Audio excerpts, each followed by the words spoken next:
Hello students, आज हम chapter number 13 की लास्ट एक्सरसाइज 13.10 को डिस्कस करेंगे, जिसका टॉपिक है equation of plane passing through the intersection of two planes.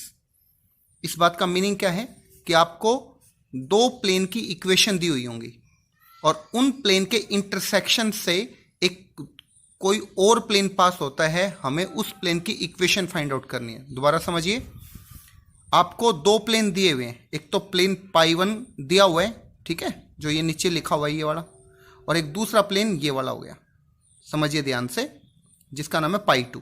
ठीक है, आपको दो प्लेन की इक्वेशन दी हुई है π1 एंड π2। ठीक है, इन दोनों के इंटरसेक्शन से ये एक लाइन बन रही है।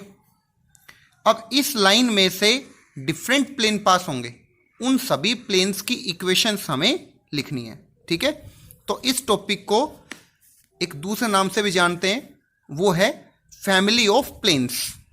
ठीक है, क्योंकि इस लाइन में आप डिफरेंट प्लेन पास कर सकते हो। ठीक है, जैसे आप समझिए, ये आपके पास फर्स्ट प्लेन है, ये सेकंड प्लेन है, और दोनों के इंटरसेक्शन से एक लाइन बन चुकी है। ये इसको आप ऐसे समझिए कि आपके पास एक लाइन है ये, और इस लाइन में से कितने प्लेन पास हो सकते हैं। जैसे एक पॉइंट में से इनफाइनाइट लाइन पास हो सकती है, वैसे ही आप समझिए इस लाइन में से कितने प्लेन पास हो सकते हैं, इनफाइनाइट।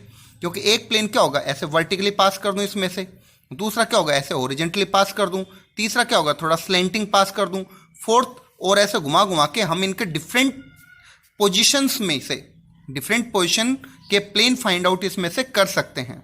ठीक है, तो यही हमारा टॉपिक है इसका। तो यहां पे क्या लिखा हुआ है डेफिनेशन में, देखिए यहां पे लिखा हुआ है whenever two planes intersect they always intersect in a line.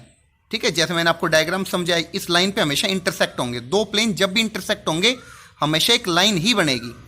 आगे कहता है the plane containing the line of intersection of the planes.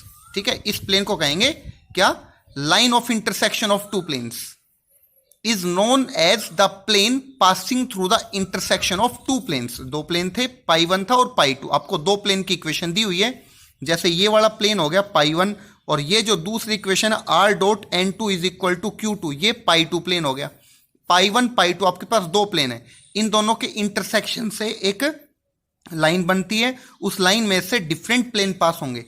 तो हमें उस प्लेन की इक्वेशन लिखनी है जो इस इंटरसेक्शन लाइन से पास होती है। तो उसका फॉर्मूला क्या है, π1 plus lambda π2 is equal to 0। मतलब फॉर्मूला ये हुआ कि प्लेन फर्स्ट की इक्वेशन लिखिए आप पहले तो, plus lambda times of plane second की इक्वेशन लिखिए। ठीक है, और इज इक्वल टू 0।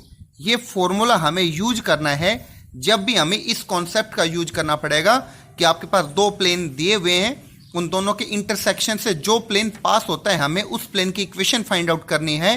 ठीक है, या उससे रिलेटेड कोई भी प्रॉब्लम होगी तो हम इस फॉर्मूले का यूज करेंगे। ओके।